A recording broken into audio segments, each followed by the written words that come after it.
I drowned, and then I was out of my body in this absolute darkness. Then I saw this speck of light. It just reached its hand out, and when I went to touch it, boom! We immediately started flying. I was in the most beautiful garden I have ever seen or experienced. Now energies are hitting us and forcing us to wake up. I want everyone to know that they are never ever alone. I have guides, and that's wonderful. I can see mine, but so do you, and everyone listening. Dying is hard, but coming back to life is even harder. I love diving. For me, it was my dream job to be a commercial diver. Not only that, but I got to be the chief engineer of the research where we did the diving, so it was a double win for me. But on the day that I had my near-death experience, we had just evaluated a new ROV, or remote-operated vehicle. It was storming, and it was getting worse, so we made a run for the harbor. However, the harbor master refused our ship entry because there were 25 to 30-foot breakers at the breakwater. We had some people on board, one of the design engineers for this submarine that we were evaluating, who needed to get to LAX. This is on the California coast, and we were up north. So we decided to put one of our recovery submarines, which was a rubber Zodiac, in the water and started heading in. As we were heading in, we would go up on the top of a swell because 2 miles offshore, there weren't breakers, just swells at that stage. We would go up on the top of a swell, try to take a bearing on the harbor buoy, then ride the trough and do it all over again. All of a sudden, we drove right off a 25 to 30-foot breaker, and I mean, we caught some air. I yelled at him to turn about so that we could go back out to sea because we were in a breaker zone. This is a very dangerous place to be with a boat. He turned us around really quickly, but then all of a sudden, I looked up, and there was the next one that came right down on top of us. It folded that Zodiac in half like a peanut butter sandwich. I was in the bow, and it catapulted me right into the sea. So I'm hanging on to this old World War II vintage kind of life vest. I mean, it was incredibly violent. I knew it pushed me down deep because I could feel I had to relieve the pressure in my ears a couple of times. So I knew I was down pretty deep, and I was waiting for this old Mae West to carry me up to the surface. As a commercial diver, I knew I could hold my breath for about 3 minutes, which is a good long time. I tried to let Mae West carry me to the surface, but it didn't happen. Eventually, the euphoria of oxygen deprivation took over, and I breathed in. I drowned. I immediately felt a second of burning salt water going into my lungs, and then I was out of my body and in this absolute darkness. But only it was absolutely quiet. It wasn't, 25 to 30-foot seas are incredibly loud. It's like roaring. Suddenly it's quiet. It's peaceful.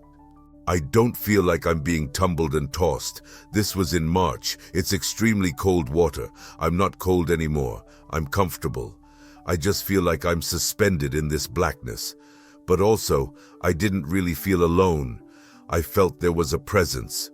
It's very hard to describe, but it felt like everything was involved in this blackness, this darkness. Like many people who go through this, they often call it the void. Many people who experience the void find it frightening. It can be a scary place when you're suddenly in absolute darkness, totally suspended. But for me, I had just come from this incredible violence where I was being tumbled and tossed like crazy to find myself in this absolute calm and quiet. And as a commercial diver, we're trained to recognize oxygen deprivation and the danger signs and all that. This has gone way beyond my training, and so I was curious. I was incredibly curious as to, where am I, what's going on?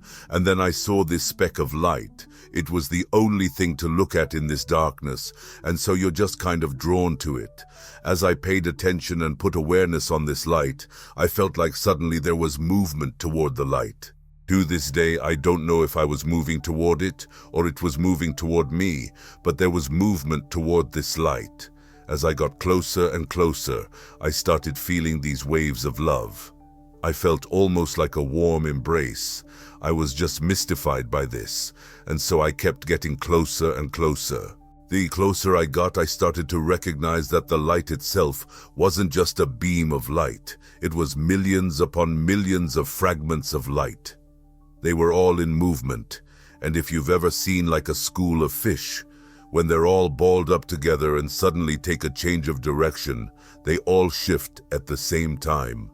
You can see all the different multitudes of colors in their scales and that sort of thing. Well, all these fragments of light were multiple, colors. They all had that same kind of movement, and I was just in awe. I was just in awe of what I was experiencing. I kept getting closer and closer, feeling more loved and loved. Eventually, 3 fragments broke away, and they started coming toward me. As they did, I understood. It was a clear sense of communication, but I understood that they were welcoming me home. I was just overwhelmed with this love and this welcoming that I was receiving. Eventually, a dozen of these light fragments came, and they were all greeting me. I realized at this point that I had become a fragment of light, and they communicated with me that we were going to go deeper into the light. As we did, we entered this area. To me, it felt very spherical, a big giant ball, and we went inside. Once we got inside, it was like I started reliving my life. It wasn't like watching a movie screen or anything as simple as that. It was much more involved. It felt like I was reliving it, but not only from my point of view, but from everyone I had ever interacted with, from their point of view. That experience was mind-blowing, to say the least. Again, I was in absolute awe. But then, I started to realize what I was watching. I also understood that this group of beings that greeted me and came into this area, the sphere with me, were experiencing it the same way I was. They were reliving my life through my life review. That's what it really is, a life review. I was a little taken aback because I was a brash young man. I was really a brash young man. I didn't care about other people's points of view. I was very self-involved. We started experiencing this together because it was more than just a shared experience. It was as if my consciousness fragmented into multiple streams, and I was experiencing it through the perspectives of whoever I had interacted with. It was like a multi-dimensional viewing of my life. I had been very self-involved. I stepped over people. I ran over people. I really didn't care. However, my soul family was experiencing this the same way I was. That's what I call them now, my soul family. I felt a bit ashamed of some of the things I had done, but they were not judgmental. They were just loving me, supporting me, and observing. There was no judgment whatsoever, only observation of what was going on. The judgment that was happening within me more than anything. I got to see things in a way that left me again in absolute awe. I would see things that I did with pure loving intention, without any thought of something for myself. Those actions created incredible ripples. For instance, I had a huge ego. Becoming the chief engineer of a research vessel in my mid-20s was incredible for me, but it meant very little in the near-death experience. It caused the least amount of ripples. However, when I did something with loving intention for someone, it created these immense ripples of after effects. So I got to see this, and I tried to figure out the meaning of all that was going on around me, the multiple streams of input that I was receiving. Then, we reached a point where I started seeing things that I didn't have a reference for in my lifetime. I didn't realize at the time, but I was seeing my future potential. It disoriented me a little bit, but my soul family supported me. They loved me and buoyed me up so that we could experience this potential that was available to me. It was like looking down a corridor where everything in front of me was crystal clear. Just like the life review, everything I experienced and re-experienced in my life was absolutely clear. Once we entered the realm of future potential, the very central path seemed clear. But on the periphery, I could see other aspects, and it felt like if I wanted to, I could go this way or that way. However, I was always drawn to this crystal clear central path. As we proceeded down it, I got to see and experience, because it was more than just seeing.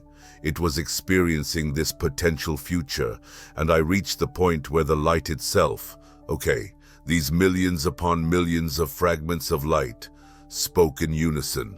I perceived this to be God, and it said, "This is not your time. You must return." I said, "No way." I was arguing with what I perceived as God.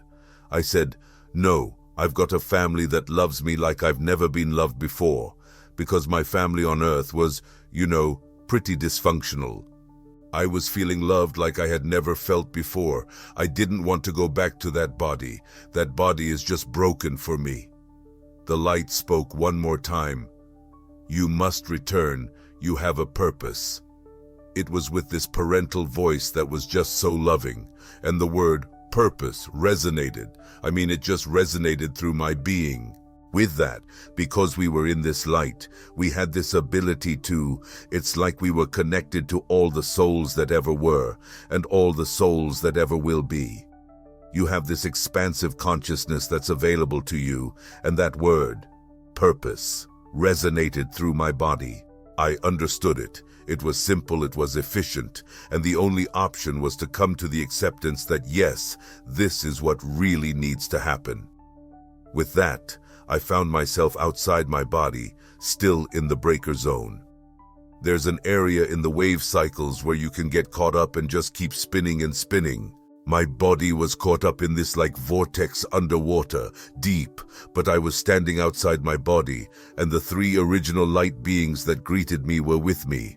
We were watching my body, and some of the wreckage from the zodiac, specifically the bowline, had come in close proximity to my body, and it started to wrap itself around my arm.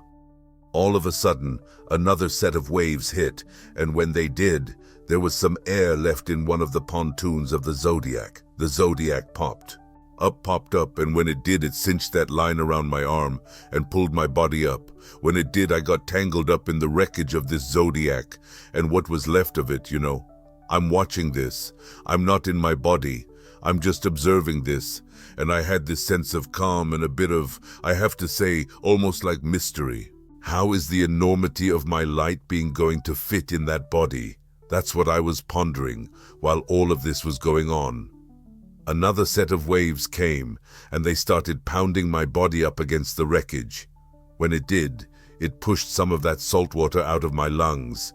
At that moment, that's when my soul family gave me a gentle push. I felt this vibration as I came back into my body and returned to physical awareness, but I still felt like I was half here and half there. I had a little bit of that expansive awareness, but it felt like it was evaporating. It messed with my mind for a long time, because to be in the right place to be pushed up against that wreckage in order for it to push some of that salt water out so that I could be resuscitated by the ocean and by being pounded up against the wreckage, that's not common. That really messed with my mind for a long time, because I was like, okay, then that means there's a purpose. I also knew there was a purpose because I saw that. This miraculous resuscitation had purpose behind it. So, I'm in my body. I'm on the surface, but I'm having trouble staying on the surface. I'm coughing up salt water, and I'm just thinking, purpose, what is this purpose? It felt like it was evaporating, like sand through my fingers. I just couldn't hang on to it. And then I started to hear my mates that were in the Zodiac with me when we had this accident. They had stayed on station, and one of them had held onto a flashlight. How he held onto a flashlight, I'll never know. But he was, they were sweeping the ocean. When it would go between waves into a trough, they would sweep it to see if they could find me. They were looking for me, and so those guys, those are my heroes, because they stayed on station in a very dangerous zone. Okay? And, they found me. I was trying to yell back because they were yelling for me and stuff like that. I was trying to yell back, but you can't after you've swallowed all that salt water and everything. So I squeaked and squawked, and eventually they found me. They swam over, and then we all had a mile to swim in. But I kept going under. I kept going under. However, I still had this awareness, a greater awareness than I normally have in my physical life, that there was something wrong with the life vest that I was wearing. So I popped it open, and I looked at it. This is nighttime. You've got to realize this is nighttime. It's very dark, and you've got huge waves crashing. Everything you do is hard, but I looked at it and there was fiber lining just all over the place. What happened was the life vest failed, basically, and it became saturated with salt water. It was actually what was pulling me, keeping me from staying on the surface. So I ditched the life vest, and I could stay up and hang on to what was left of the Zodiac because it was afloat. All of us gathered around, which is the smart thing to do in a water emergency, to rally together to support each other. We all swam that last mile in together. But I like to say, dying is hard, but coming back to life is even harder, because that reality on the other side was hyper real. It was incredibly real. But then, this life feels more dreamlike to me ever since. It's always felt a little more dreamlike than that reality. That reality was so incredibly, detailed. We have that extra ability. Our consciousness is so much greater than what we have available here. So you feel dense. It feels dense to come back, But, once we came back, my mates, they popped my shoulder back in, and my thumb, which got dislocated when that line pulled me up. Then, we had to find our way home and stuff like that. But it was a really rough night. These experiences can give people after effects, and the after effects that I experienced were profound. Suddenly, I could look into someone's eyes and see their light. I could see their fragment of light. Then, I also started seeing auras. At the time, I didn't even know what an aura was. To me, I called them life force energies, It was like, I don't know what this is. It wasn't something that I had ever read about or experienced. I was a pretty science-based individual. Then, the third thing that really freaked me out was that suddenly I would get these knowings. I don't know how to express it any better than I would just know things. It wasn't something I had studied in school, learned in training, or experienced in life. So, where did this knowledge come from? It was kind of like these little downloads. They started out as just little whispers of downloads, and then they began getting more intense and more detailed. But it just freaked me out, and I wanted my old life back. I didn't know what this was. I didn't know what to do with it. I had never heard of anything like this. So I felt really isolated because I tried to share it with my first wife, the wife that I had during that time. She freaked out, and so I felt like I couldn't share it with her. And death, when we did underwater research, was very dangerous work back in the 80s. So to talk about that, I had died. It was kind of a taboo subject as far as my reasoning was. I didn't feel like I could share it with my mates. I couldn't share it with my wife. So I just self-isolated. I tried to take what I could accept from this experience. The things that I could accept were that I was in my mid-20s. I just had this life review where you're feeling all this love, but you get to see who you really are. You get to see all these interactions, the good, the bad, the ugly. You get to see it all. I realized I could be a better person, so I called it acceptance. I could accept this is who I am, and I can be better, because some of the things I saw I didn't like. The other thing I saw was that I wasn't a very tolerant person. A lot of times people are going to cross our paths in life, and we're not going to agree with their choices. Many times we react with ego. We react with a lot of different things, but I saw that their life choices are their own. I could be tolerant of their choices. They're not mine. They're their choices. In the situations we find ourselves in life, many times we're not happy with where we are, with our lot in life. However, we could be tolerant. We can make change. We can move forward. We can make change, and we can be tolerant of those who cross our paths because it's their life choices, acceptance of myself and where I am, tolerance of others. That was huge for me. Remember, I was a self-involved kind of guy. If you crossed my path and you weren't going in the same direction, I'd either go around you or through you, one way or the other. So, to suddenly have acceptance of myself and tolerance of others was a huge shift. The third thing that I took from the experience was, because I was an engineer, I saw things pretty black and white. Suddenly I saw that there's a truth that resides within us. That's our personal truth. It's not just the factual truth, because as an engineer, that's what I dealt with. Factual truths, hard and fast, hard and cold, facts and things like that.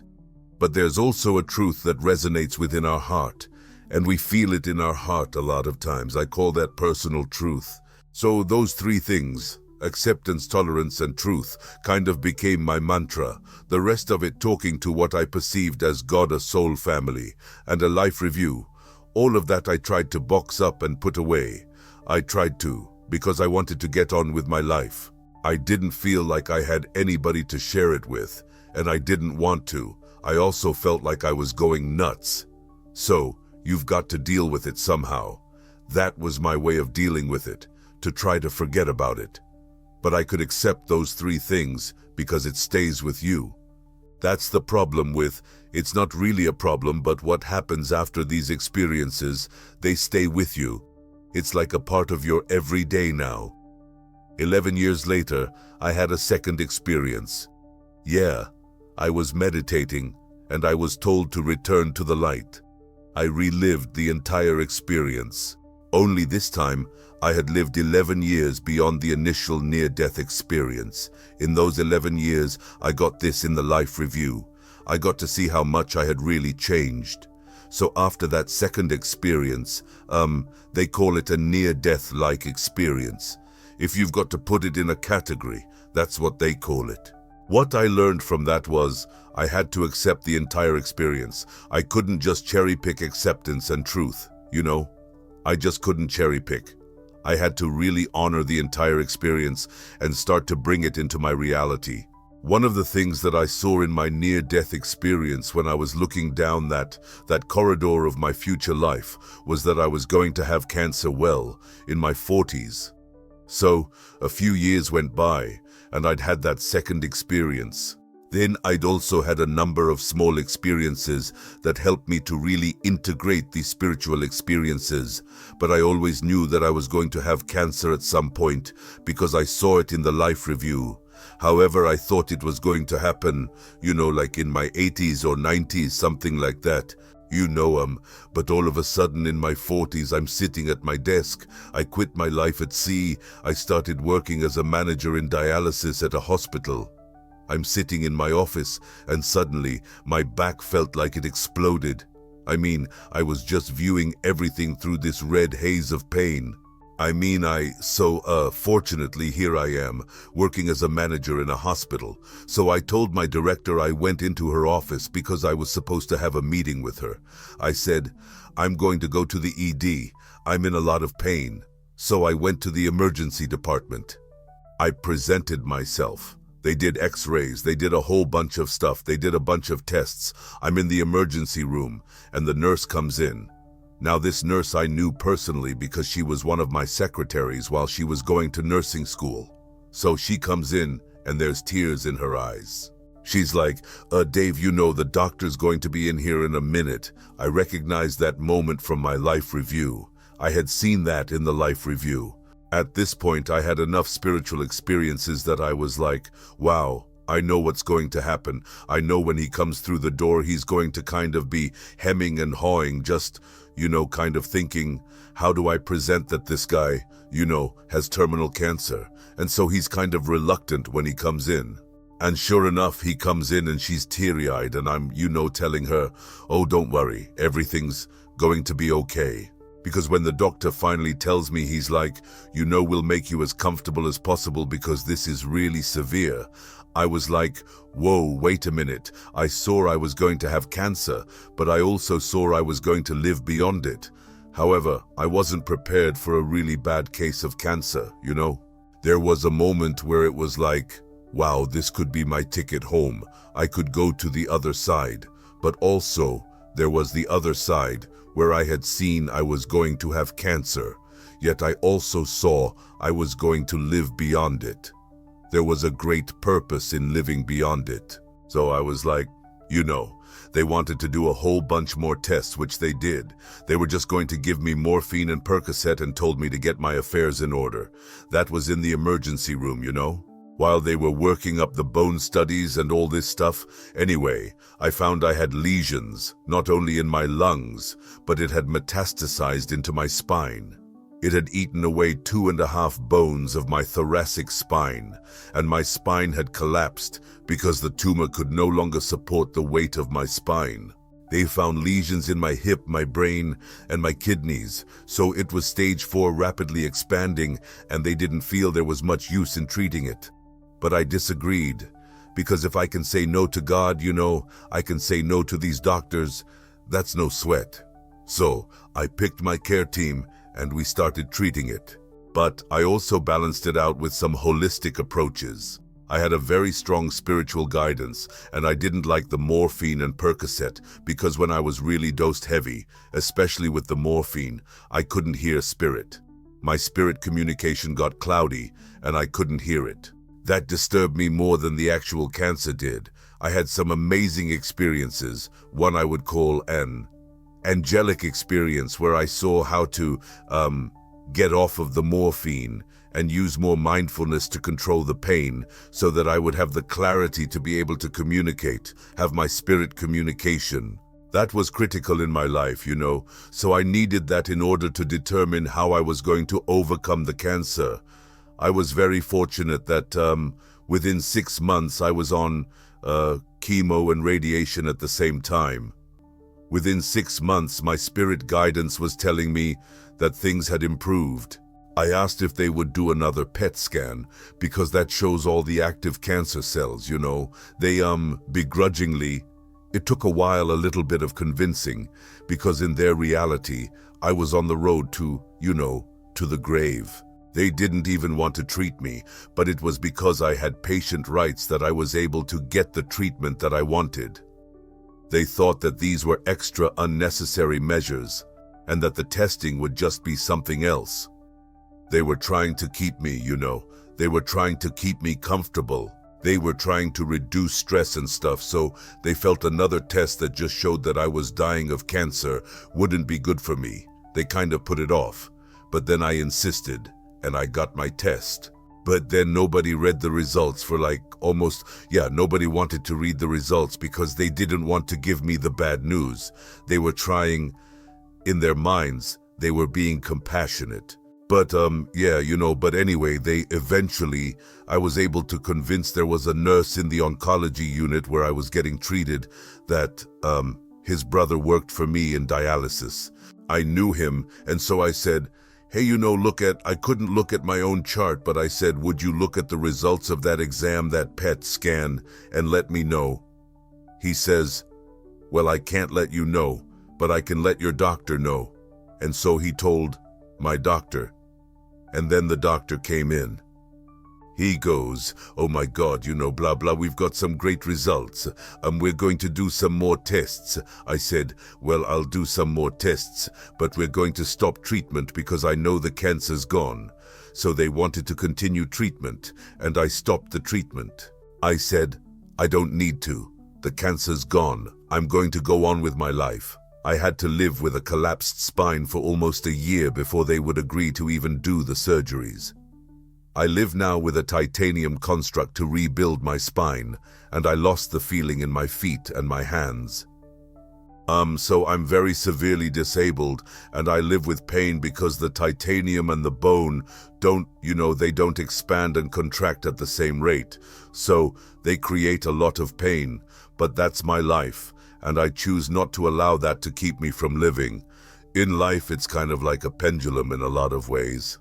A lot of times when we're dealing with our humanness, okay, the things paying the rent, getting on with life, things that are just purely human, our pendulum kind of swings to the human side, that fragment of light, because I believe that we carry a fragment of that light.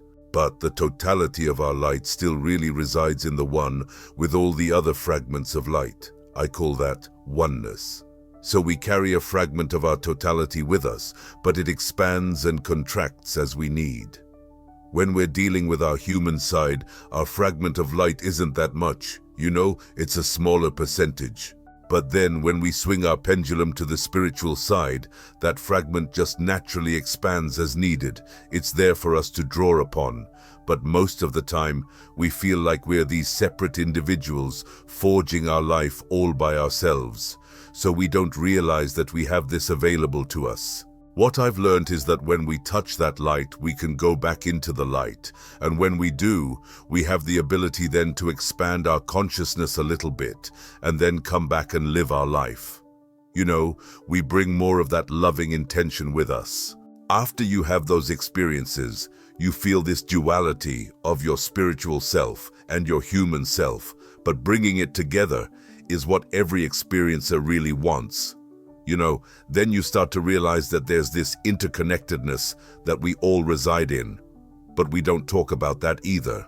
Experiencers feel that. They know that we're interconnected. We've experienced it on the other side, that we have this ability to connect to one another, but we're within this veil of separateness, where we feel like we're separate individuals. Meanwhile, we're constantly sharing energy. You and I are sharing energy right now while we're talking. I'm sharing a little bit, a fragment of my light experience with you, and you're experiencing it in your way. We exchange this all the time, this interconnectedness that we all have, but we don't talk about it. It's not part of our everyday understanding or the way that we try to live our life. When I was 5 years old, I had my first experience. Actually, I woke up in the middle of the night, and my grandfather was standing at the foot of my bed. I had only met him once before. He said, "Look, I have some things that I want you to tell my father, his son, because I'm moving on." So he gave me a message. I got out of bed, and I walked into my parents' room. Just as I came around the corner, my mother sits up in bed and says, "What are you doing?" Because it's 2:00 in the morning. At the same time, the phone rings next to my father's bed. I find out later on that it was the hospital calling to say that my grandfather had just passed. My mother turned to me and said, "Look, go back to bed." I said, "Well, That's the very first time in my parents recognized that I did have a connection to the other side. When I was 14 or 15, my parents recognized that I had this ability and it was interfering with my normal life. So, they sent me to a privately funded psychic research center in 1974. I did past life regression, time suspension, and all of these things as a teenager in the early 70s. About 14 years ago, I ended up getting incredibly ill and struggled for about a year, to the point where I started to have really serious health problems. I ended up being hospitalized 5 different times in about a 3 or 4 month period of time. I became allergic to all Western medicine. Once, they even gave me drugs in the hospital, and I coded out. I just felt myself leaving my body, and they couldn't help me. I couldn't find a way. Then it got to this evening. It was actually January 1st, 14 years ago, at 1:00 in the morning. I woke up and there was a 10-foot-tall spirit standing at my bed. Having been around this most of my life, I was sort of irreverent. I just thought, gosh, I'm really glad I have high ceilings. I didn't connect to the reality of it at all. I just thought, okay. So I kind of semi-woke up and said, "What do you want? What are you doing here?" It was just a huge white being, and he just, they don't talk. It's not about conversation. But energetically he said, "I've come to let you know that I will be returning, and I have some things I want to discuss with you and show you, and whatever. I thought, okay, I don't know how you got in here, but fine, go away. and went back to bed. About 3 or 4 hours later, I woke up and started to get incredibly ill. I ended up in the hospital again, going down fast. They couldn't figure it out and they couldn't give me any drugs. They listed all the things I was allergic to. They couldn't help me, so they sent me home. They packed me up and went about 10 more days. I could feel it starting to when suddenly I thought, oh, I might survive this. That night, I woke up again at 1 in the morning. There he was, standing at my bed again. I said, no, no, no, no. Last time you were here. No, no, no, no, no, no. I don't want to. I don't want this. I don't want to die. I don't want to be sick. He just stared at me, didn't say a word. So I took a breath and thought, this isn't going to go away. I felt inside of me saying, okay, all right. He just reached his hand out, and when I went to touch it, boom, we immediately started flying. We were flying through the air, and as we came down, I could see that we were actually coming down right at my ranch, right in the middle of my ranch.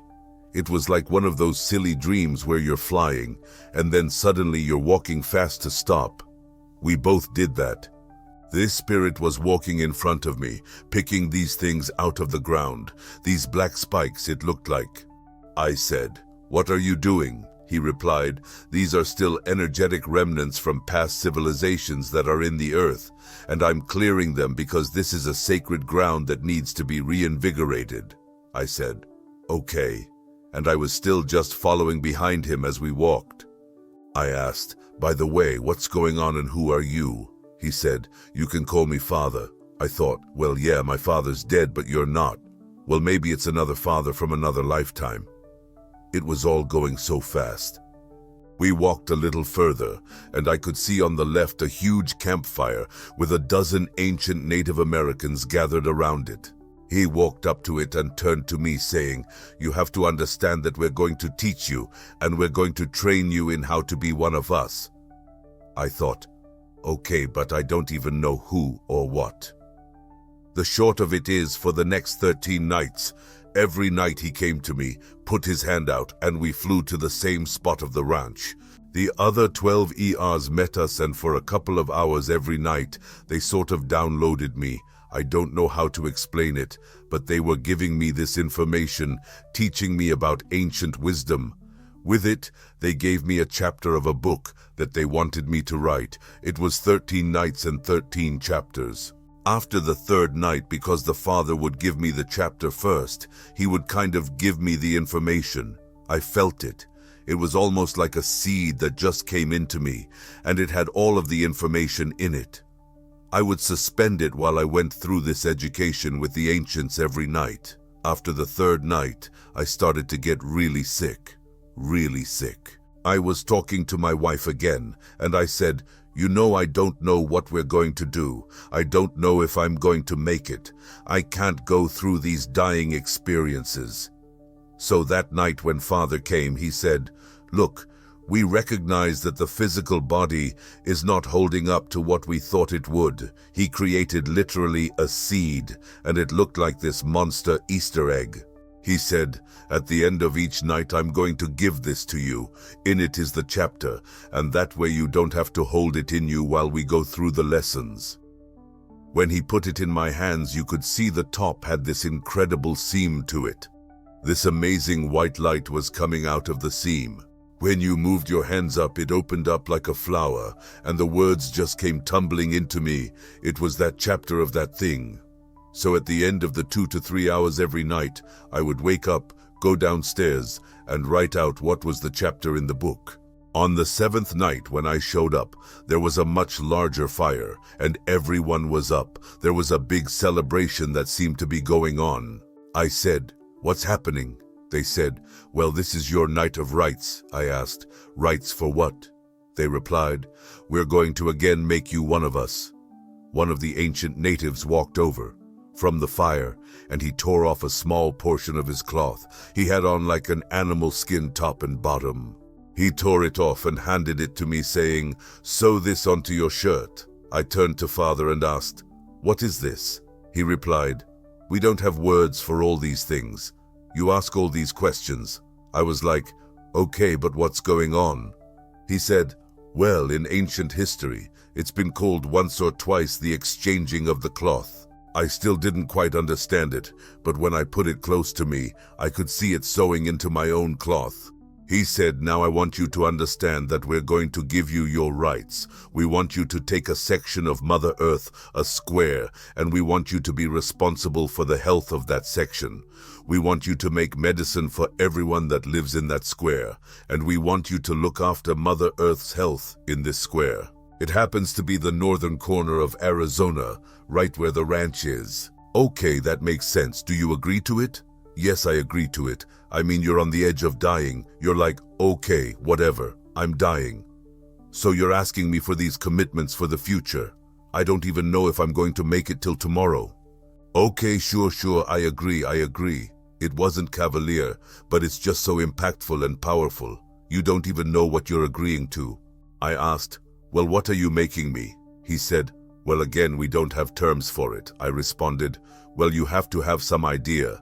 It has to mean something to you. What are you making me? They said, the only way to explain it would be to be a teacher of other teachers, a shaman's shaman. I said, okay. Then they actually gave me a name within the ceremony, which was Konak. It's for the end, which I had misspelled 3 times. He actually grabbed my mouth in the dream and made me say, Koak, so that I could pronounce it properly.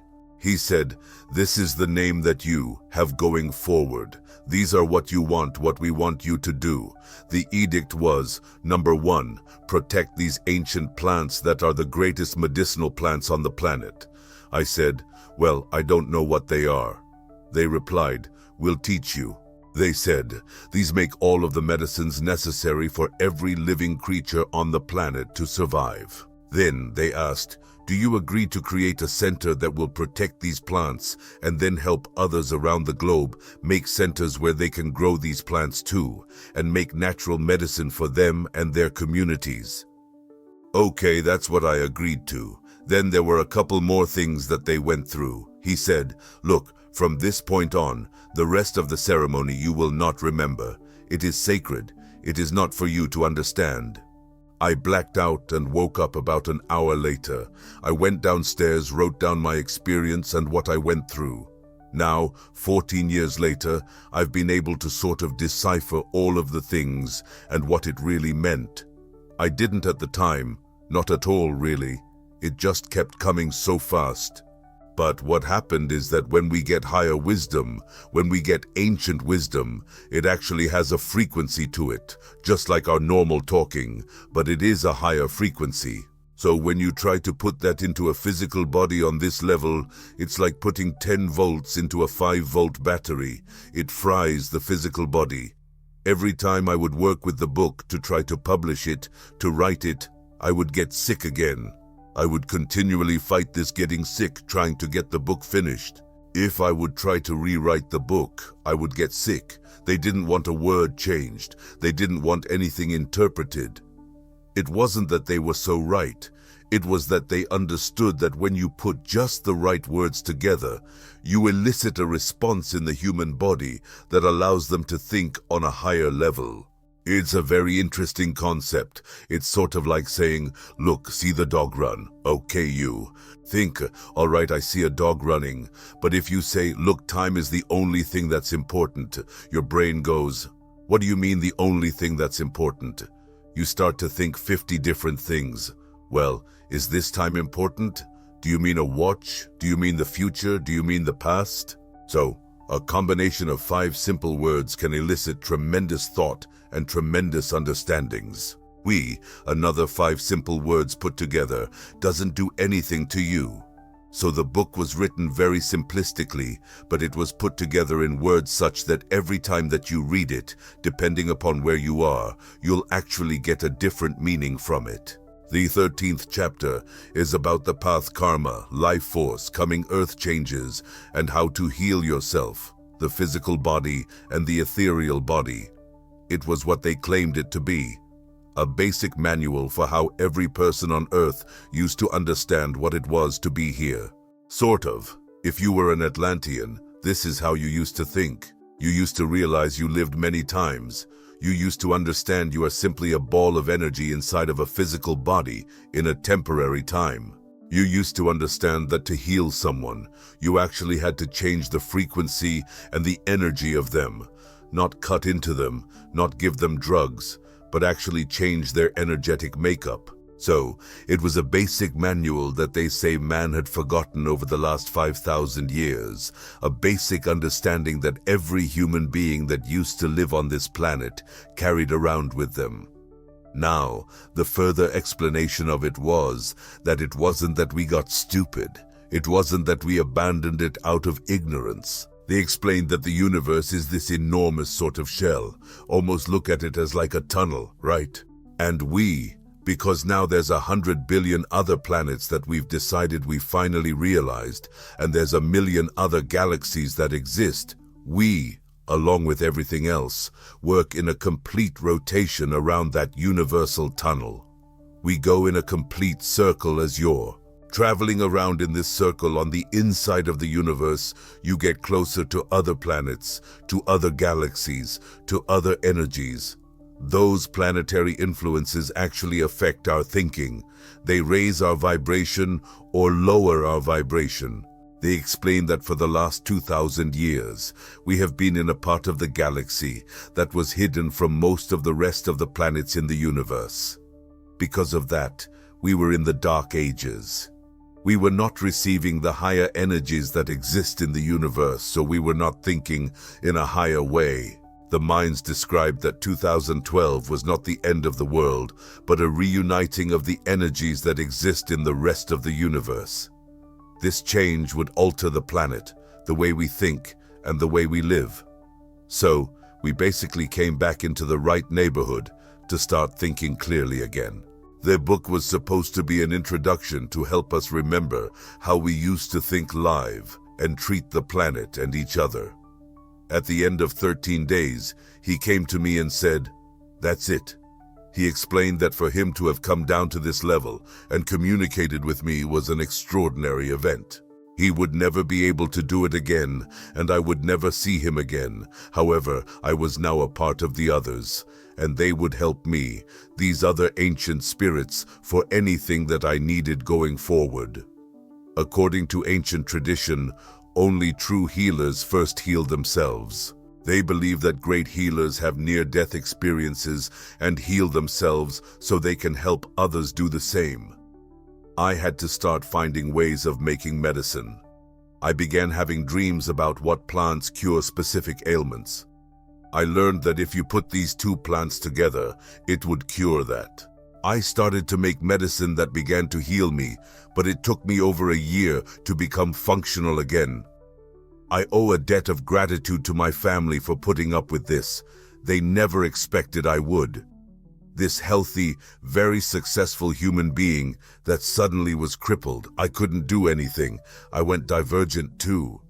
As opposed to being so successful, suddenly all I cared about was helping the planet. It was confusing for everyone, but I had agreed, and I knew that they had said, "Look, you are only able to go forward and continue living if you agree to this new mission." Usually, what I will say, what's the most impactful for me, and I don't want to jump too far ahead, is that as I've started to understand even the book itself that I wrote, because I read it and go, I don't know where that came from. As I read it and start to learn about myself, I started to change the way that I lived. I can certainly understand and see how important it is, but how it connects to us is that every time you have an illness, its purpose is to bring you back onto your path. The purpose of an illness is to make you change, and that is what's lost in our present understanding. Everyone thinks it's an inconvenience. Everyone thinks it's something that's bad that's happened to them. So what we find in our healing now, that we try to teach people, is to understand when the illness started. What were you doing? The parents were in the middle of a divorce. You were losing your job. There is 99% of the time a traumatic event happening in that person's life when that illness started, and that's what's connected to the illness. So, until you address that issue, you will not be shown what the physical remedy is that will actually cure you. It's not that physical remedies don't work. It's that they have to have a soul component to them for you to actually have true healing. The ancients came to me last year and said, look, let's just take a normal person that's incarnate on Earth right now. They typically have had 40 to 50 lifetimes on planet Earth. That's here today because they've been around a long time. They said what they do as a spiritual entity that's lived 50 times is they take 4 or 5 of their lifetimes and they put them together into a new mini-me. They incarnate with the memory of those 5 lifetimes, and the purpose is to finish any of the lessons of those 5 lifetimes so that they evolve as a whole soul.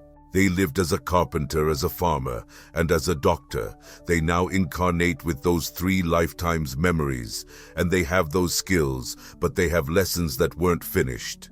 Their whole purpose for living this new life is to finish the last lifetime's lessons. So if they were a farmer in the 13th century and a doctor in the 15th century, their diet was very restricted. They maybe ate a little bit of poultry, but mostly greens, vegetables, and rice. When they come into a modern world, their body, their soul, doesn't accept the modern food. It constantly rejects it. But the minute they get foods that are in conjunction with and connected to their past lives, they're immediately satiated. The way that they taught me was crazy. We were up north when a Native American spirit came to me. He put his arm around me and flashed his hands up in the sky. All the stars erased like he had erased a blackboard, and then he threw up into the sky this diagram. It was a big balloon with 50 small balloons inside of it, each representing a lifetime. He said, "Look," and he just took 5 of the balloons and pulled them out of the 50. He said, "This is a new incarnation. This is what comes into a physical body and tries to refine those previous lifetimes in a combined effort and in a complete purposeful effort." I'm sure you had people who had near-death experiences that said that they chose the family they came into. They write, "Well, because you actually stand on the precipice of the worlds. When you agree to incarnate, you'll get a choice. So go look. You can choose this family, this family, this family, and this family. Because these 5 different family experiences relate to the lessons that you want to learn. This family will teach humility that you want to learn. This family will teach you poverty that will teach you this other lesson from this other lifetime." You can see how coordinated it really is. There's no randomness to our life at all. When I was 15, I did past life regression, and I experienced 2 of them in that session. In the early 70s, in the 1500s, I was a farmer. I lost my parents, and it was just my sister and I. We had raised each other. Then, in another life, I happened to be a librarian. I was a woman in the 1700s, and I worked in a library in a quaint town, it seems. But the other 3 were all what I call geographical memories. I was in China when I connected to the Chinese places. I was actually walking down the street in a village that I'd lived in 1500 years ago. I actually will go to a place that I lived in a past life, and it comes to you. It's like a thunderbolt. I touched this building, and suddenly the video just started playing in my head. So the last lifetime that I had was in the 40s, where I was actually a film and television producer. I found my old office in this lifetime from my previous lifetime, and that sort of segued me into this concept that people talk about. Well, how can a 5-year-old be a concert pianist? Well, he brought that lifetime forward. He was a concert pianist in his last lifetime, and that's one of his reincarnated purposes in this lifetime. He did it before. So when I became vice president of Paramount Pictures at the early age of only 30 years old, it didn't make any sense. Well, yes it did, because I'd done it just in the last lifetime. I had that sense when I was very young. When I was 5 or 6, I knew I wanted to make movies. I didn't have the understanding, I just knew it. It was just in me. So when I got on a film set in my early 20s, it was immediate for me. It was just natural. I went from being a production assistant to being a producer in less than 2 years. It had nothing to do with my practical experience. You know, people would just say, well, you have an instinct for this, yeah, last lifetime. And again, you can't talk about it or bring it up to people, but that is the reality and how it happens. I would tell you one of the most important things that I saw in healing in the last year is that it all comes back to the purpose of your incarnation. So you can come back to my 5 lifetimes, right? 2 as an ancient Chinese, a couple of others, and a film producer. So how would those work together, right? Well, the 2 lifetimes I lived in ancient China, I was a feudal warrior. All I did was go from town to town and fight.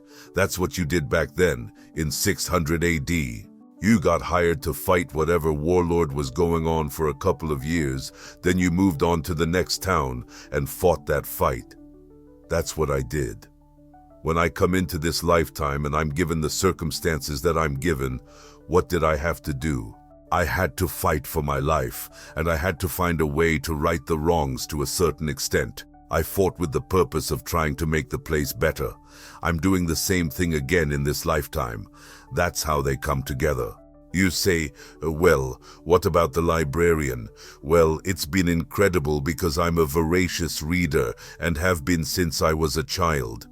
That has helped me tremendously. That's helped me become a writer. It's helped me do the work that I'm doing. It helps me be able to do these things that get the message out to the people. So you can take those lifetimes and see exactly why I picked those 5 and made this combination into what I agreed to do this time.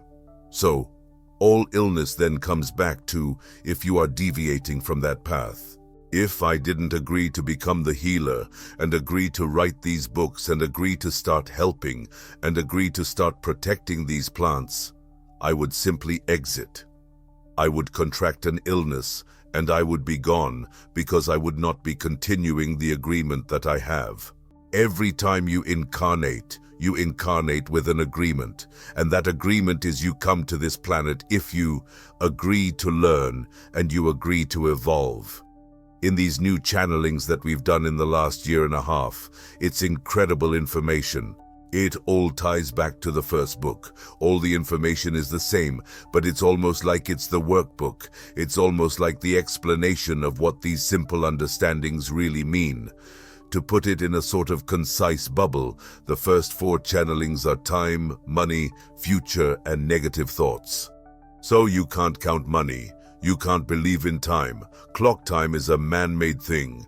You can't live in the future, and you can't have negative thoughts. They say that if you can take those 4 principles and concentrate on them every day, what it will do is force you to live in the present. Now that's such a right. It's such a common term. But I know even myself being in this for over 60 years, it still never resonated with me. Being in the present, what does it mean? Well, I guess it means you're supposed to be happy you're here. But now I understand, because they really mean it. They mean you never look at a clock, ever, because what it does is it constricts your ability to think. It constricts you. You're like, oh, I only have 5 minutes. That's not true. I'm constantly being proven that that's not true. I was doing some orders 4 or 5 months ago, and I had a feeling that the post office was going to close, and I wasn't going to make it to the post in time. I didn't look at the clock. I said, well, I have an intuition that I should just keep going. And so, I did. I finished the order, and it was 10 minutes after 5, the post office was closed. I then had the intuition. Well, I should still go to the post office. I thought, well, you have to battle your mind.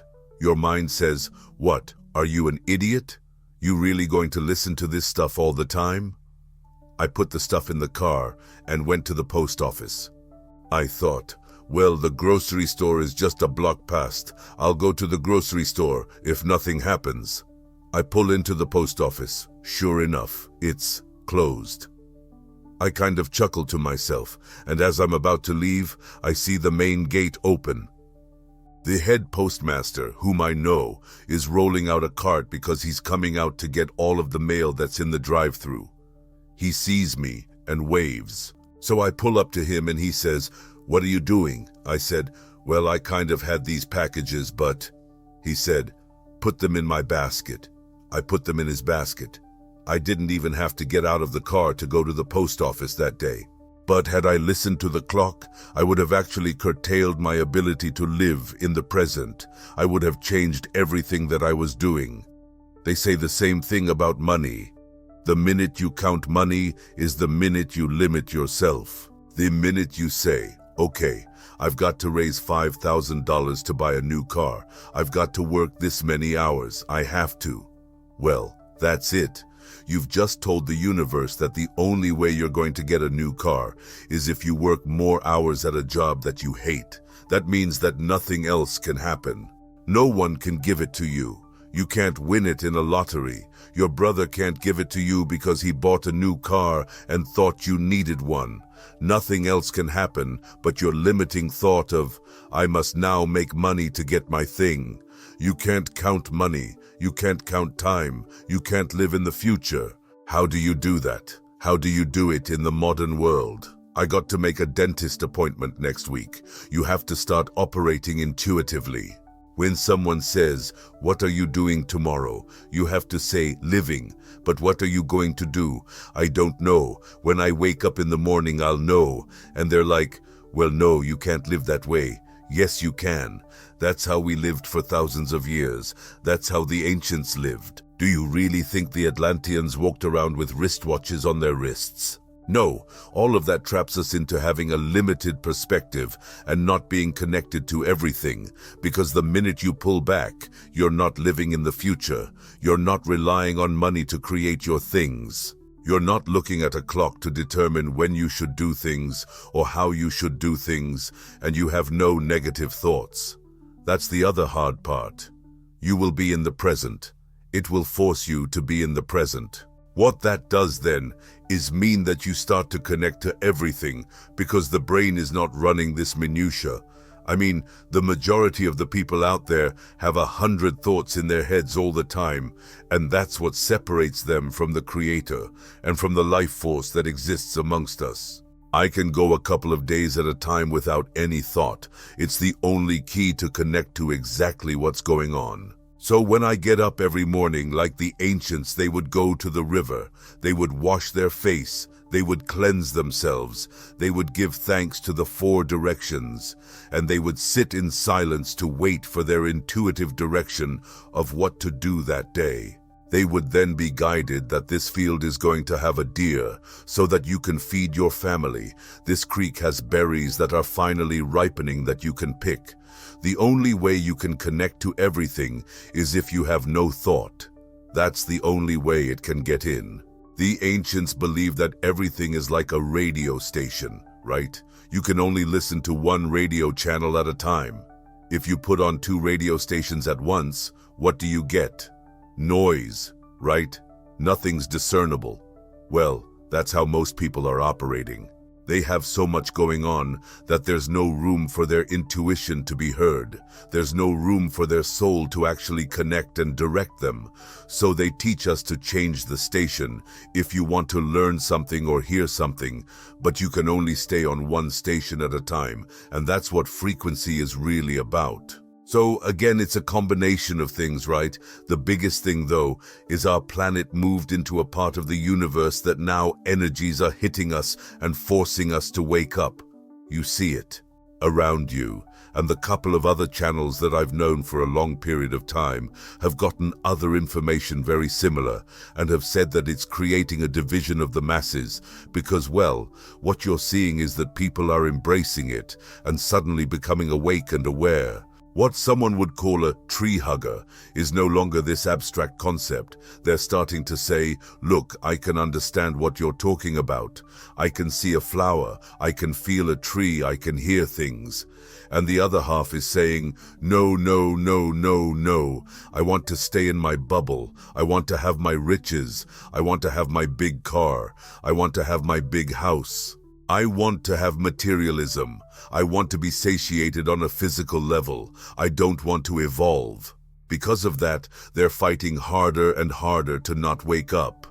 That's why we're dividing. It's because half of the population is saying, no, we're waking up. We've got to take care of this planet. We have to take care of each other. We have to respect every living thing on this planet. And the other half is saying, burn it down, burn it down. Use every resource that there is. The planet will grow a new one. Don't worry about it. They are forcing a divide further and further, but it is coming to a breaking point, unfortunately. You can feel and see that, and that's because not only are we being forced by these outer planetary energies to change, but the Earth is being hit with those same energies. Of course, that's why we're feeling it. It's because it's hitting the Earth. If the Earth were healthier and not so polluted, it would be able to do what we call transmute these energies easier. In other words, take them in and release them. However, because the Earth is a little bit beat up, she's getting bombarded and not processing it so well. What happens is for her to process all these extra energies, like 10 volts in a 5-volt battery, she has to find a way to release them back out. Earthquakes, major storms, rain, hurricanes, all these weather patterns that we are seeing is simply Mother Earth trying to balance herself from being hit with these higher energies. It's not a reaction to anything bad. You know, they're not condemning man for disrupting and being rude. I mean, man's being rude and he's polluting. But Mother Earth isn't rising up and saying, I'm going to kill all the people on the planet. That's not what this is about at all. She's saying, I'm being overwhelmed, and I must find a way to release these energies so that I can stay in balance. 100 years ago, 92 to 93% of the population was self-sufficient. Today, less than 3% is self-sufficient. Its number one message was, we are not self-sustainable, and that is not the way forward. We have to return to becoming self-sustainable. That is the number one message from the ancients. You know you can't go 3 days without water, and yet how many people have a stream or a water well? We just agreed to start buying bottled water. That's okay. Food. The average food in your supermarket travels 100-200 miles. Again, all these things are so out of balance. You start to heal yourself by simply growing your own plants. It's not a Pollyanna sort of like, you should grow your own plants so that you can survive. It's much, much, much further than that. When you start to consume the things that you grow, you will see your health change 100%. But even further than that, like I said, if you really pay attention to it, you don't have to eat as much food, because it's grown in such a perfect way, with such great love, that the consumption is smaller. But I digress a little bit, because the answer is really, you have to start growing your own food.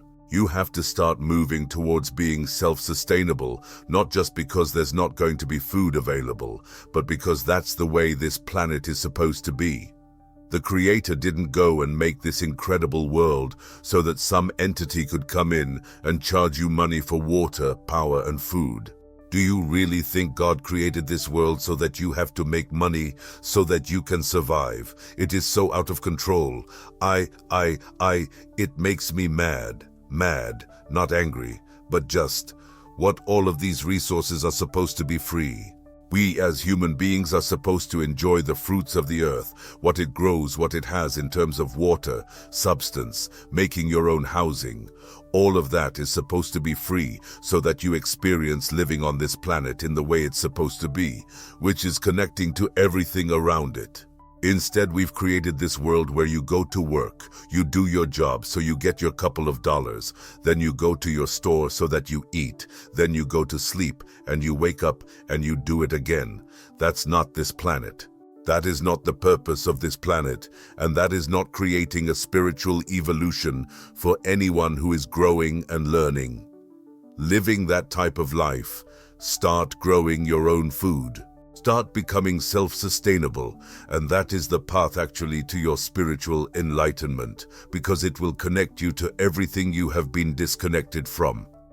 My near-death experience was in 2021 Christmas. Before that, I am a wife, a mum, but I did have quite a unique job. Before I was in mental health and addictions for maybe a decade. That's what I went to school for, social work. But in 2015, I accepted my gifts as a psychic medium, a medical intuitive, a healer, and an animal communicator.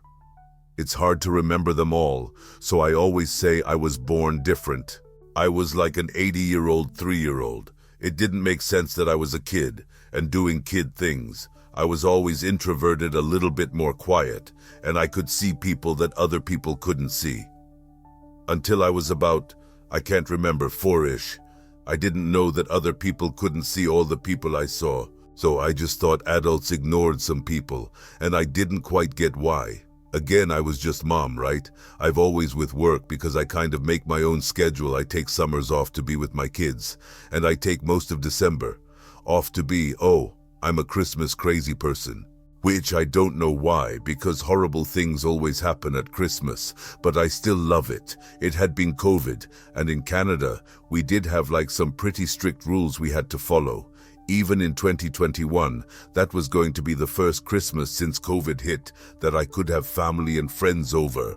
I always have done, a huge Christmas Eve dinner with like 40 people, so I was so excited. But the few weeks leading up to it felt weird, and I just thought, all of us probably feel like that because of COVID.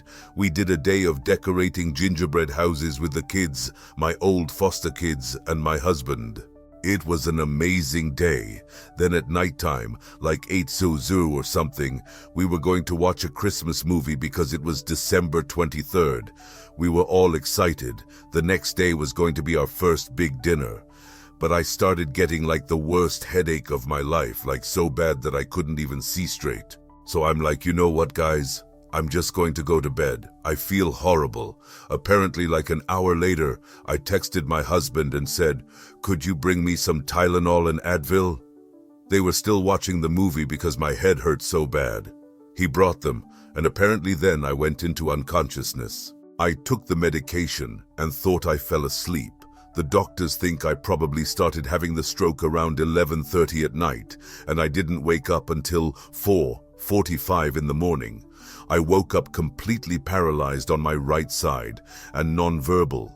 I could only say 2 words, my sister's name and the F word, which is really great. Essentially, I tried to get up to go to the bathroom. I tried to stand up not knowing I was paralyzed, and I fell to the ground. Then I couldn't move or get up, and I couldn't reach my phone or a light. So I tried to army crawl to the door, and I couldn't. There was a wall, and I hit the wall really, really loud. And it woke up my husband and actually my mom as well because they were living in my basement suite. My husband came into the room, and I was clearly not well. He knew right away it was a stroke because he had some first aid training, so he called 911. We got me to the hospital. The damage was already done in the midbrain, and so they wanted to lifeline me to another hospital because where I live, they can't do neurosurgery. They don't have a neurosurgeon, and so that's what they decided. I was going to be lifelined. They let Mike go with me. All my family came to say goodbye because the doctor essentially said, more than likely she will die before she gets to the other hospital. So they even told my kids, who at the time were 12 and 14, and they said, say everything you can to your mom, because more than likely you won't see her again. I took off in the helicopter with my husband beside me, and that is where I went to the other side. The sun hit my face, and my husband went to cover my eyes because I was also getting a fever, which can happen when you're sort of near death. Your body can heat up. And I looked upset because he was covering my eyes. The sun hitting my face, as soon as it hit my face, I was in my body, and then I wasn't. I was on the other side, like it was that quick. I could see my body, I could see my husband, but then all of a sudden, I could also see my kids driving to my house, and I could see my sisters. I could see everything the whole time, but I also wasn't in my body. I woke up, or not really woke up, just opened my eyes. I didn't go towards the light. There was no tunnel or anything like that. I just woke up, opened my eyes, and I was in the most beautiful garden I have ever seen or experienced. I don't think Earth could have a garden like that. I opened my eyes. I was wearing a beautiful white dress and my feet, I didn't have shoes on. My feet were on the grass. Looking sort of around me, I was in a field, but there were so many flowers and there was like a little pond type thing. Then a gazebo had a creek running under it. My guides, whom I already knew because of my work, you know I worked with my guides all the time, were sitting/standing by the gazebo. Sort of to the left were my crossover loved ones, two of my grandparents, my mother-in-law, my dogs, because that's helpful. And you know you miss your dogs when they're on the other side. But then there were some things that I was like, well, that's a little bit odd. My one daughter, who was still alive, was there, but she was 17 and a half. She actually ended up dying 4 days after the stroke when I was still in the ICU. So she was like certain people that have Alzheimer's. They're kind of in both places. I'm assuming that's why I could see my dog that was still alive. But also, my husband and my kids were there because I was there to make the choice of whether or not I wanted to come back. I think for me, if the choice was leaving my kids to suffer, I obviously would have come back no matter what. So, I needed to know that they were going to be okay, and I was going to be with them no matter what. Then kind of to the right and up like the field a little, there was a giant group of people from all time, dimensions past, present, future, of all genders, all races, all cultures. I know a lot of people don't believe in this, and that's okay. But that was all of my other lives. So it was just to show me the interconnectedness, I think, of our paths here, but also our sort of journey within our collective consciousness. As I was standing there, it felt like I was there for 50 years, 100 years. I could feel through the grass everything around me, and everything within my sight glowed with this almost golden sort of rainbow light. That was the most love I have ever felt. There was no pressure, but there also were no words, like physical words. Not one word came out of my mouth because everything was telepathic. You think it and everyone around you knows it. They think it and I know it. I didn't run up to my Nana, who I loved so much. We were so close. You'd think, you see somebody that's been dead for a decade or maybe more. I didn't run up to her and hug her because you didn't need to. You just knew what everyone was thinking and feeling, and you could feel their love through the love that was all around me.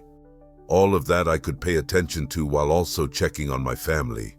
It is very true that when somebody is dying, especially someone like I was, obviously youngish, I was 40 when it happened, there's a lot of bargaining. If you save her, I promise I will do XYZ. If you let her live until I can see her again, I will. Almost all of them were bargaining, panicking. My sister, poor girl, I talk about her and it's probably embarrassing, but anytime she's under stress or someone's hurt or sick, she has a horrible belly. She had to go from the hospital to her house, which is like a 10 to 15-minute drive. Not only was she panicking and bargaining, but she really needed to get to a bathroom. She didn't want to stop anywhere because she wanted to pack her bags to go, but also it was Christmas and the next day was Christmas Eve. My sister has young kids, and everyone was panicked, everyone was bargaining, everyone was sad, but also everyone was shocked, so there wasn't a ton of crying because they were shocked. I could also see me and my husband, because at that point I had gone into unconsciousness. He was panicked. He doesn't like helicopters, so he was nervous about that. The weather was not great, so he was nervous about that too. Unlike me, he knows nothing about medical anything, and in his mind, it was going to be okay. He wasn't going to listen to the doctor, so it was a lot happening at once, but for me, it was very peaceful. I didn't feel like a lot happening, because it just felt like I was home. I was being given this amazing gift of time to make the decision on what I wanted to do. Did you recognize them right away as your past lives? How did you know that was also you? Because you know everything. As soon as you're there, you understand everything. I often say there are no whys. There's never a why. Why did I do that? Why did I make that choice? Who are those people? What do they want to say?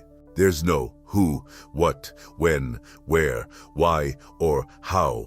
It doesn't exist on the other side. Everything just makes sense. Not only did it make sense that I was so connected to all of those people, but they are all either living right now in this present time, or in other times, or in other dimensions.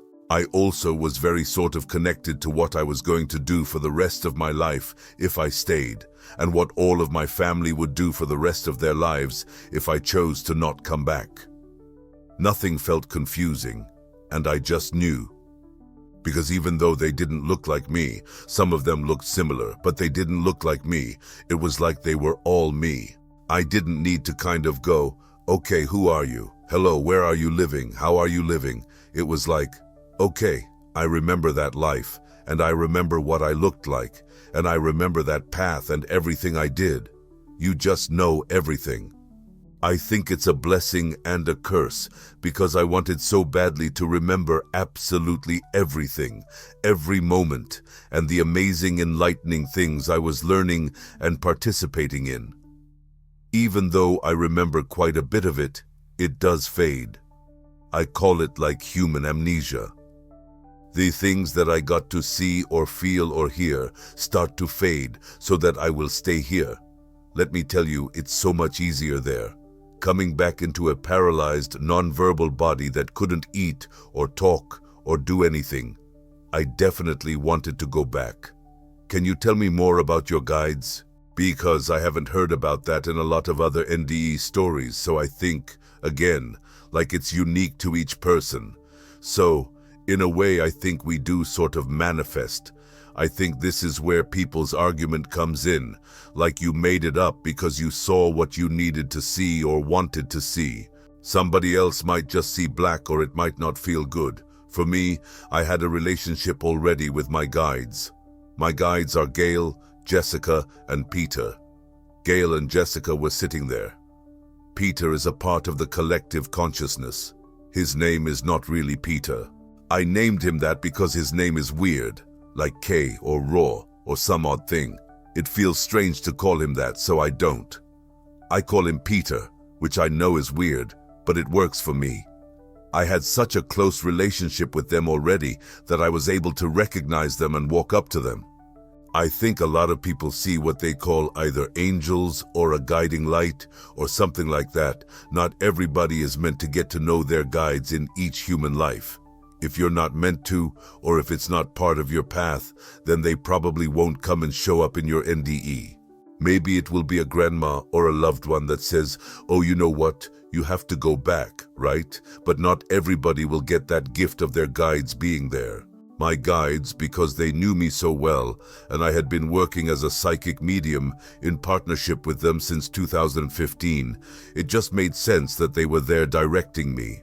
It was kind of cool to see their actual physical selves. You know, when I do work, I can feel them.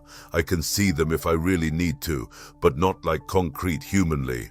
I couldn't touch them like I can now if they stand in the corner of the room, whereas I got to hug them, and I got to actually feel their energy and the guidance they've been giving me my entire life. They were so great at helping me understand the outcomes of each decision and also the things that would happen if I went back. I think that was super helpful in making the decision, and I could argue that no matter what, I was going to come back because we do plan our lives. I needed the NDE and I needed to go to the other side in order to sort of live the rest of my life. But it did feel like a decision, like no matter what, there was no judgment, and whichever way I wanted to go, they were there for me. Were you presented with the decision, or did you just know coming there you had to decide whether to stay or to go back home? I think I just knew, because again, you don't have to necessarily talk. But while being able to sort of see everything, they also helped me to see and understand the good, the bad, and the ugly. So they did say, you know, if I chose to go back, the next 18 months would be the hardest time of my life, and I would regret my decision. I would wish that I had stayed, and I would be very angry. And it was really true. When I woke up, I was on a high for 2 or 3 days. And I just had this glow of the other side, and it very quickly went away. Once I realized, oh wow, like I'm paralyzed. I can't talk. I have tubes everywhere. I've been tube fed, and I couldn't go to the bathroom. I was so brain injured, and all the things that they said I would do, I was like, yeah, right. Like, obviously I was dreaming, because how am I going to get to where they said I would be? You know, doing public speaking, talking about the collective consciousness, and writing books, and inspiring people. How will I do that if I can't talk? You know, how can I do that if I can't walk? I didn't understand that what they said was actual reality, especially because the doctors were pretty much saying, you know, yes, okay, she survived, because my husband actually decided not to do the brain surgery. We got there, and I very quickly had a grand mal seizure, and then I continued to have seizures until they got a bunch of meds in me and helped stop it. And once they got the seizures stopped, the neurosurgeon came to my husband and said, you know, I know she came here for brain surgery, but the damage is kind of done. They did another scan, and like my stroke was completed, the other one had stopped. I had had TPA, which is a very, very strong blood thinner, and so surgery is super dangerous after TPA. He said, you know, I can still do the surgery if you want, but more than likely it will kill her, and so much damage is done that it would be minimal improvement after the surgery. My husband had no idea what to do, and there was nobody else there. It was just him. So we said to the neurosurgeon, you know, if it was your wife, like if it was your wife in that bed, what would you do? The neurosurgeon said, I wouldn't do it. I just wouldn't. My husband said, well, you're the expert. I'm not doing it. And so, I didn't get the brain surgery. I think the doctor then just sort of said, how she is how she's staying. He said, you know, as she's in the ICU, if she survives this in the next couple of days, you're going to have to start looking at long-term care. She's going to need care for the rest of her life, pretty much. She's going to stay how she is. I also was blind in my right eye, so I would be half-blind, non-verbal, and paralyzed. I would never be able to eat because I had no swallowing reflex. I had no bathroom cues or hunger cues, so I wouldn't be able to ever take care of myself. Everybody was saying that for the first couple of days, and everybody talked about me around me like I couldn't say anything. Yet the doctors in the room were saying, this is her, she's pretty much a vegetable forever. For the type of stroke I had, your 5-year survival rate is between 14% and 28%, so it's not great. But then I went from paralyzed, nonverbal, and unable to eat or drink. By day 4, I was walking. I had words within a few days, not good and not expressive. I lost tone, so I talked like a robot, and I talked kind of like a baby. However, I started walking. I got the tube out of my nose, and I started eating. After a few days, I was able to go to the washroom. They took the catheter out and everything. Within a week, I was up and moving around. They were still doing a lot of tests. I was still in the neuro ICU for 2 weeks. But they couldn't explain it. Also, when I woke up from going to the other side, I wasn't blind anymore. They can't understand it because I was completely blind. So I think 6 weeks after you get out of the hospital, you go for a follow-up. I went, and I had a walking stick because I was still learning to walk. But I could talk, I could eat, I could do whatever. I was doing rehab. The neurosurgeon actually called down to the emergency room to see if anybody who was there when I was brought in wanted to come up to see me walk, because they just could not believe it. I was young, and my kids were there, and it was Christmas. All these nurses were just devastated that this was going to be my life, and that these kids had their mom taken away on Christmas. In my chart, at the very top, it says I am his miraculous patient. The only reason it is a miracle is because I shouldn't be here. So every time I go in, because I've had a lot of health complications, the doctors look and they're like, oh, so you're his miracle patient? I'm like, yeah, that's me. So the stroke was in the middle of the night on the 23rd. I stayed unconscious for almost 24 hours after the seizure, so that was just December 24th. On December 25th, actually, my husband, have you watched that movie, The Santa Claus, where they go to Denny's on Christmas because they burned the turkey? Anyway, that's what my husband did. He took the kids to Denny's for Christmas dinner, and they came and visited me. But I was in the neuro ICU, so it's like you can visit for 15 minutes or something like that. The neurosurgeon just happened to be coming by, and I still hadn't talked or moved much. He said, "You know what, you guys? I know your mom can't talk, but have you tried singing with her? Because speech is on the left, well, speech is a bit confused, yeah, on the left, but singing is on the right. So they sang with me, and I sang without being able to talk. 2 songs with them, 2 Christmas songs. And so, that was like a Christmas miracle. But no, Christmas was on pause. We celebrated Christmas the day after I got home in January. But I think my first video that they recorded of me was like the 27th or 28th when I walked. So it was still, even though it was amazing and a miracle, it was a freaking slow one, and it felt like dragging my feet through cement. For every gain, it didn't come. Even though they said, "Oh wow, it's amazing." For me, it didn't feel like that. It felt like it was impossible, and I felt like such a burden. Because to learn to talk again, you have to. So like one word, they would say the word, I wouldn't be able to say it. They would show me how to say it, and then make me repeat it 7 or 8 times to try and get it stuck in my head. We did that non-stop. I also was kind of like a baby, like you have the emotions of a child. And so I was explosive. I would cry or laugh at inappropriate times, which is just part of having a stroke. I was angry, and angry that this is their life now. I just couldn't understand why I made this choice, and I had such a hard time wrapping my head around the fact that, I'm making my kids and my husband suffer.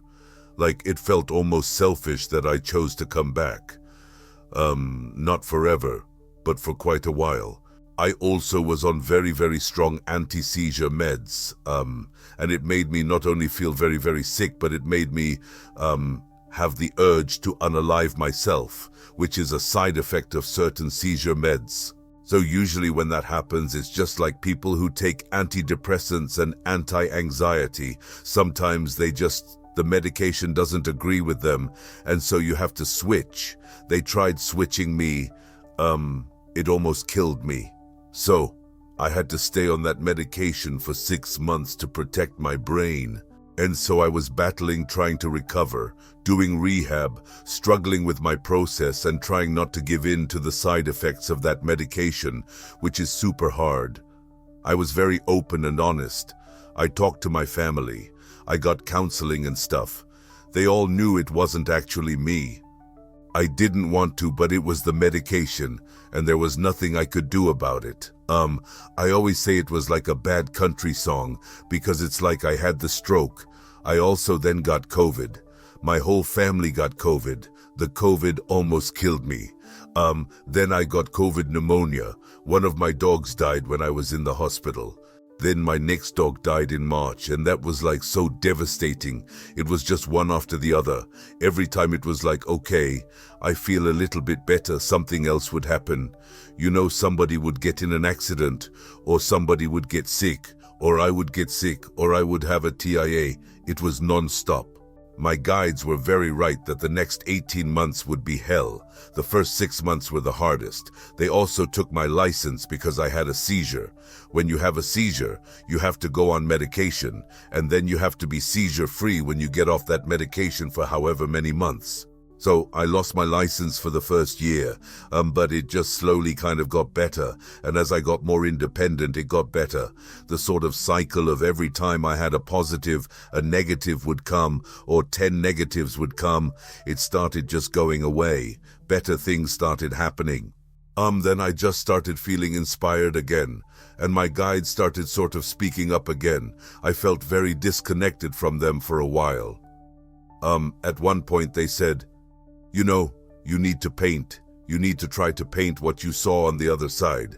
I'm like, what are you talking about? I'm brain injured. I can barely write. What do you mean I'm going to paint? That's ridiculous. So I ignored them for a good couple of months and then finally just try, just try it. And I started painting and I couldn't stop. I tried the best I could to start to paint what I saw on the other side, and it just got better. Then things were presented, opportunities, people asking me to tell my story, which they said I would do. It was going to be so helpful to help people not feel alone. This human world is so isolated. We've never been more connected and more disconnected at the same time. It's such a strange world we live in, and everything just started happening for the better. They had said I would write 3 books, and I was like, I can't type anymore. I can't write anymore. I barely have words. I don't know what you're talking about writing a book. But everything just fell into place, and every single thing they said was going to happen has happened so far. So now I just work on faith. Faith that there's a point to all of it, because it's still hard, Even though if you didn't know me, you wouldn't know. I know all the time, every single day, I am missing almost 25% of my brain, and it doesn't grow back. I don't know why I thought it did. In my mind, I just thought, when you injure your brain, yeah, your brain's injured, but it's still there. No, it slops away, and you have a giant hole in your head. Then, you can have other little strokes because all of that brain isn't supposed to be exposed. But it just started happening for the better, and I don't know another way to explain it other than I just had faith that they wouldn't have put me in my family, or I wouldn't have, because I planned this life. My family through this if there wasn't a purpose for it. I am not a patient person, and I have learned more patience for myself and for other people, but also my whole life I felt so alone. Even with my kids, my husband, family, and friends, I could be surrounded by people, and I just felt like nothing made sense. I felt like I was kind of this lone island, and going to the other side and understanding that there was not one moment in my entire life where I was ever alone, not even a millisecond. In my hardest times, I was surrounded by people who loved me. I think that was a huge takeaway for me because my whole life I felt so different. I just felt like I never fit in with any group, even with people that I knew loved me.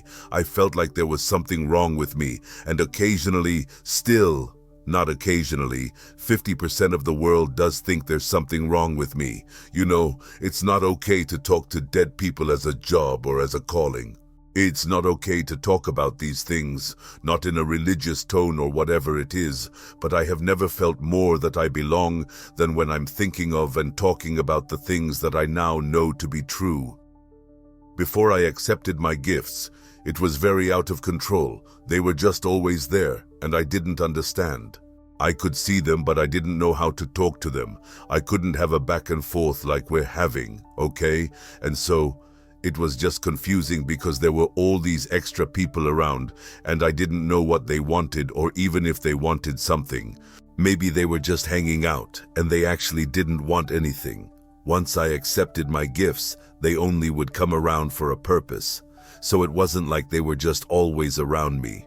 Occasionally, they are now just in support, but I knew what they wanted. I knew how to talk to them and how to get the message across. I didn't know how to set boundaries, so in the beginning, I live in somewhat of a smaller town. It's not tiny, but a smaller town. They would want me to go up to people in places like restaurants and stuff, and I was like, no, thank you. Absolutely not. How long before the whole town thinks I'm completely nuts? So I learned how to set boundaries. It's not okay to say you need to go tell that cashier that her mom is with her and whatever. So I started to be able to set boundaries, and my gifts didn't sort of turn on all at once. The mediumship was first, and then my psychic gifts. That's the one I fought the most because when I was religious and I was still going to church at the time, I accepted my gifts. The psychic part was viewed as a sort of false prophet. So that part was harder. After a while, I'm also an empath, a super strong empath. I always say I can read souls. I don't necessarily listen to what's coming out of people's mouths because I know how they feel behind those words. It's not good for relationships because sometimes nobody wants you in their head and they don't want you tuning into their soul, so it's a lot of boundary work.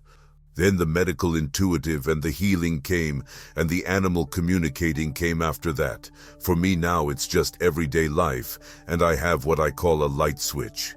When I'm working, the light switch is on.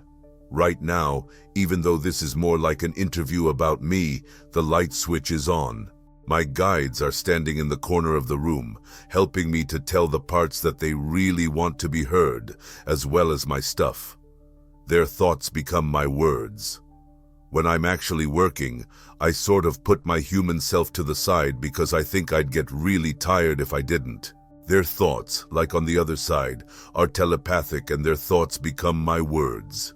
Before the near-death experience, NDE, I would kind of have to listen and then repeat, which is okay, but I think a lot can get lost in translation. Maybe I wouldn't interpret it correctly, or I would put emphasis on a different thing than they were intending.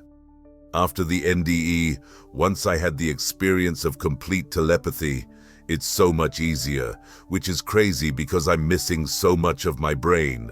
I don't know how it's so much easier, but literally they think it and their thoughts come out of my mouth, so I don't have to interpret. I don't have to listen and repeat. I don't have to clarify. Once in a while, I argue if they're trying to say something that I'm like, really? You think that's going to be helpful? Or it makes me uncomfortable, like I don't think I want to say that to that person. But it's so much easier now, and I can do it in a much more connected way, if that makes sense. I want everyone to know that they are never, ever alone. I have guides and that's wonderful, and I can see mine, but so do you. Everyone listening, it doesn't matter what your religion is or what your beliefs are. You can be an atheist, a Catholic, or Jewish, whatever. Every human on this planet has guides, has a higher energy, whatever you want to call it. Source, God, doesn't matter. There's somebody walking with you every moment of your life. People don't have to believe that I had an NDE and went to the other side and got to make the choice and that sort of stuff. That's fine. You know what? I know there are people who really think our brains can do that, right? Can have this crazy dream and that sort of stuff, but all of the things that have happened since all the things they said would happen have all happened. I think it's just a testament that they are with me, that they weren't lying, and that I'm not making them up. But just that we aren't alone, and that there is a purpose to everything. Our collective consciousness as a whole is growing, and we are going to be seeing more and more people like me being born. You know, in the 80s when I was born, it was nuts to be a psychic medium. Like you just called the 1-900 number, the 1-900 dial a psychic, and you paid like $2 a minute to get your whatever. It wasn't average. It wasn't normal. It wasn't common. But as the collective consciousness is moving towards becoming more connected, more children are going to be born like me, feeling like they don't fit, feeling completely alone, even as small children. And if there's somebody that can tell them, hey, you know what? There's a reason you feel alone. There's a reason you feel like you're so different, and it's because you're this wonderful little soul that's lived a lot. You know, you're going to get it. You're going to feel like you make sense at some point. It would have been so helpful for me when I was young if somebody could just say, there's nothing wrong with you. You know you are not this horrible person who is causing bad things to happen. It's actually not you causing them. That would have been so helpful to me. Can you tell me about your book? Yes, so it's called At the Stroke of Eternity, and I started writing it. It came out a year ago. Somebody helped me. I talked and they typed. It's also written now looking back. I would change so much just because I didn't have a lot of words. I was still learning to talk. It is a very simple, simply written book, but it talks about everything. So a little bit about my childhood, then about the stroke going to the other side, and then all the lessons that I learned. It also has pictures because I like pictures in a book. Oh, here, I'll show you. There you go. It's right here. It's beautiful. Yes, and so it has pictures. It has poems at the beginning of every chapter, because I also wrote poems. I wrote poems before the stroke. I'm just trying to see if my brain is there, because I know people don't believe me when I say like I'm missing so much of my brain. Oh, there we go, there's my brain. So whoops, this is the main stroke, that big white area, and then a frontal lobe stroke.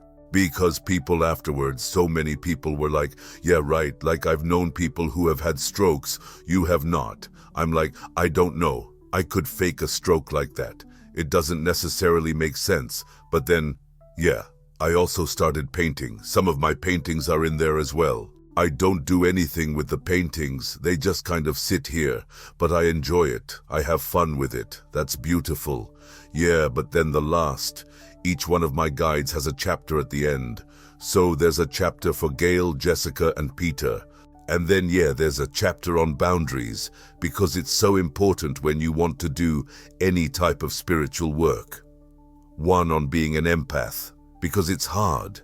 It's hard to feel everybody's feelings, especially in this world when there's so much anger and hate and that sort of stuff. Thank you so much to Amber for sharing her story. This was one of the interviews that I've been most excited about, and I hope you all enjoyed. My name is Lauren, and I do the interviews on this channel. First of all, I'd just like to say thank you to everyone for all the really nice and really interesting comments that you've been posting. Second of all, if you want to see more of these types of videos, make sure to hit subscribe. Bye.